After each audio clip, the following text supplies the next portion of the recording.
Акыркы 5 жылда Кыргызстанда ак илбирс изилдөөнүн жаңы ыкмалары жандана баштады. Жапайы жаратылышты сактоодо илимий изилдөөлөрдү өткөрүп келаткан уюмдар сүрөт капкандарды коюп, илбирстердин мойнуна каргы тагып, спутник аркылуу алар байырлаган аймактын аянтын, жан багуу айласы кандай экенин иликтеп жатат. Биздин негизги жумуш илбирстерге ошейник салабыз.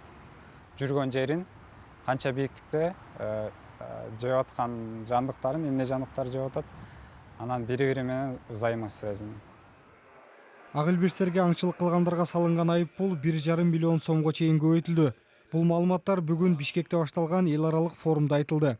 Мындай иш-чарага ак илбирс байырлаган 12 өлкөнүн жетекчилери, донор уюмдардын лидерлери, ошондой эле илимий кызматкерлер катышууда.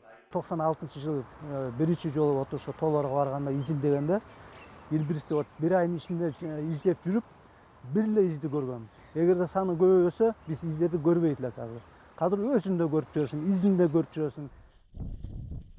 Ак илбирстер жер шарынан тукуму кыскарып жоголуп бараткан жапайы жаныбарлардын бири. Соңку жылдары аны сактап калуу тууралуу эл аралык деңгээлдеги көптөгөн иш-чаралар уюштурулганы менен ушул күнгө чейин кандай конкреттүү чечимдер кабыл алынды? 2013 жылы ак илбирстер байырлаган Айжа чөлкөмүндөгү 12 мамлекет келишимге макул болушкан. Алар сыйкырдуу жаныбарлар байырлаган негизги аймактарды аныктамак жана ал жерлерди коргоп калуу үчүн долбоор иштелип чыгарылмак. Толугу менен 23 аймак аныкталган. Бул аптада Бишкек шаарында биз айтылган иштер кандай жүрүп жатканын талкууга алып жатабыз. Айрым аймактарда абал туура нукка бурулду, өзгөчө Кыргызстанда.